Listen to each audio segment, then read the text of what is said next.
Hello, everyone, and thank you for tuning in to this episode of Reporter's Notebook. Today, it's Tuesday, and on Tuesdays, we record What the Politics, so I am joined by my co-host, Emily. Hi, Emily. Hello. How are you? Doing good. This weather is so awesome. I'm hoping it sticks so we can finally plan a beach weekend trip. That's right. We've been talking about. Yes. We have been talking about that. I know. Yeah. Mm-hmm. We need to go. we are going to go because I have also been getting my hopes up about this weather because I've heard someone told. I saw another reporter tweet this. I can't remember the reporter. I don't know if this was a reporter from our station. I think it was from someone else. Actually, I do remember the reporter. I'm just not going to say who the reporter is because it's from a different station. I really like that reporter, though. Anyways, this reporter said, I'm not going to get my hopes up about North Carolina weather because it just comes and goes. I say North Carolina weather, she is hormonal. She doesn't know what she's doing. She's all over the place. You know, one day she's happy and sunny, and the next she is crashing thunder, and you don't know what she wants to do. Okay. I like that analogy. Mother Nature, right? Yeah. Yeah. She really likes messing with us here in North Carolina. So. Well, you know, I actually, because I saw that tweet, and I was like, okay, so what's the weather going to be like for the rest of the week? So I looked at the weather. Yeah. It's supposed to be beautiful. It's supposed to be absolutely gorgeous. If it sticks, I'll be so happy. It's going to be, at least for the next, what was it, like the 7-day forecast, it's supposed to be, you know, pretty nice. Yes. So another thing, so today's Tuesday, we have our podcast. Mm-hmm. Can you tell us who our podcast guest was for today? For sure. So today we got to talk with Attorney General Josh Stein, which was super awesome.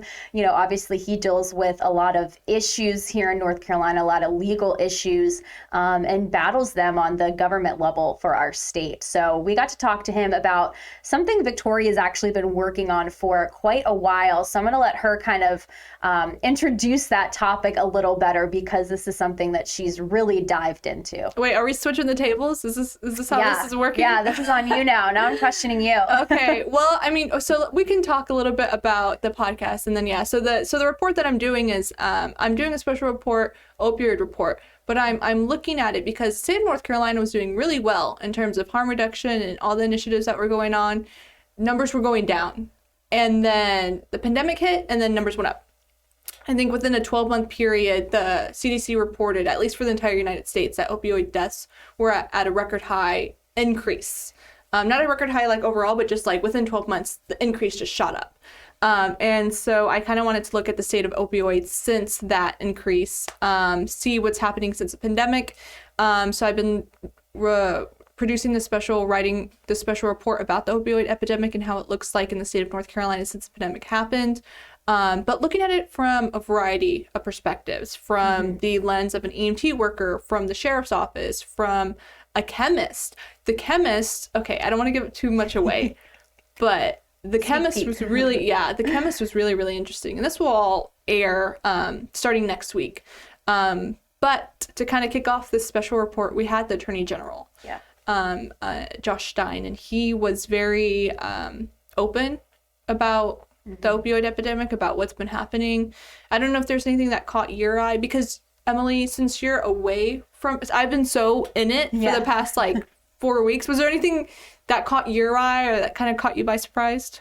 Definitely. I think it was really interesting how, you know, he's kind of taken this epidemic from what I got from it. He takes it very personally. You know, he really cares about not only these people suffering with this disease, but he cares about their families and, you know, the struggles that they're going through. And he, that really came through that, you know, you can tell he really cares about this epidemic and how it's affecting, you know, the people that it's close to and the rest of society as well, and how it's really kind of this big loop of interconnectivity and how it's affecting all these different aspects, which was interesting. And then I also really loved how, you know, he gave us some pointers for, you know, again, people like me, Victoria has been super into this, researching this for, you know, months and talking to people for months about this special project.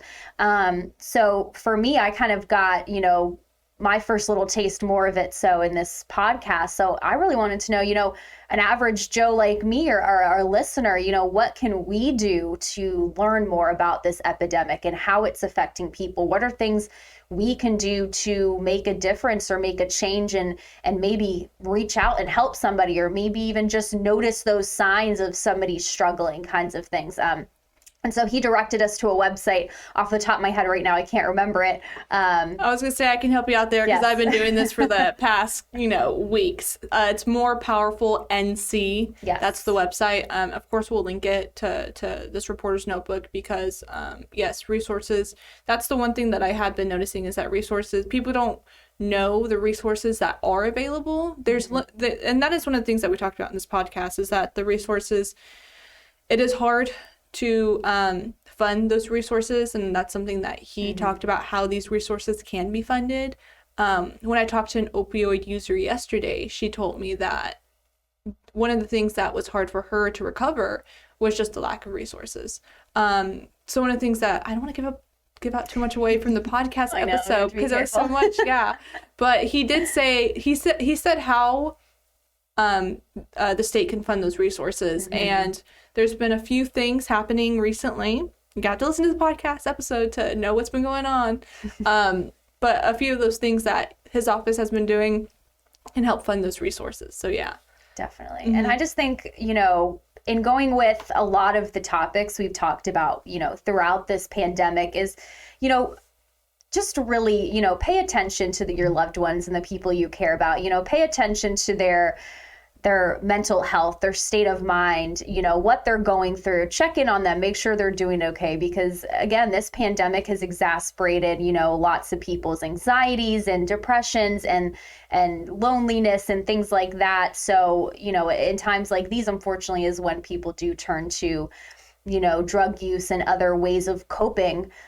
So just, check on the people you care about, be looking out for them, make sure that, they're doing okay, and just be checking in.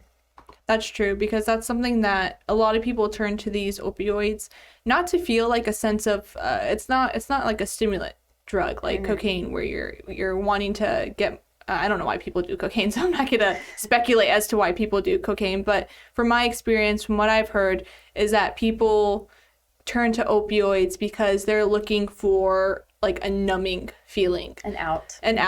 Yeah. Because it's just people go through things and they don't want to remember or feel the feelings from those experiences, so they do turn to opioids. Unfortunately, they are pretty easy to get a hold of, or have been in the past to get a hold of. But that's the biggest thing from my perspective as someone who's been researching this for the past couple of weeks. So the biggest thing that a person can do is just destigmatize what an opioid addiction is. It's a disease. I didn't think of opioid addiction as a disease until I started doing this report. And it is a disease, and it changes the way you think, the way you act. Your dependence on it is something that is very hard to get over. Yes, that was a great point that the Attorney General did make, is he said, things like, cancer, if your family member has cancer, that's something that's talked about, neighbors are consoling and giving blessings and it's discussed. But, a lot of the times with people who have an opioid disease or addiction, it's not talked about because of that stigmatism. And that's what needs to be broken to, allow people to heal and get that treatment. Right. Well, when it comes to this special report, it will start airing next week. You can listen to the podcast today at WNCT.com, the podcast network tab that we have in the feature section. And there's something else that I kind of want to bring up, and Emily and I were discussing this, but the media can now get our vaccines. So Emily's getting hers pretty soon, the first dose. I got mine on Friday. Just little anecdote experience. The next day, I was out. I was like, so I got on a Friday. And that Friday I was working on a story, and I was telling Emily this earlier, and she was just like, okay, interesting. So, but basically I was working on a story. I had my vaccine appointment, got lost, wasn't late, was right on time. But for me, that's late. So I was right on time, got my vaccine, Greenville Convention Center. They were absolutely lovely. Again, this is just like my own personal experience, but basically I got the vaccine day of. I was, fine. Wasn't really, I guess I was on adrenaline because I was trying to get my story in on time. The next day I was tired. I was fatigued. So that's just my own little personal experience. And then I told Emily this too. Yeah. And then Sunday I ran 10 miles. So yeah. And I was like, oh, so you're fine. Yeah. You're totally fine. Exactly. So 10 miles. Just a little, 5 in the morning, 5 at night. So I'm yeah. tired of thinking about that. Like, oh my gosh. I mean, as you can tell, I have a lot of energy. So yeah. You're just good at taking care of yourself. You're very healthy. Well, there's nothing else to do right now. So That's a might as great well. point. Right. That's a great point. Well, Emily, thank you so much for joining me on this edition of Reporter's Notebook. And everyone, be sure to listen in to our podcast, because you can also find it besides the website. You can also find it on Apple and Spotify networks. All right, everyone, have a great evening.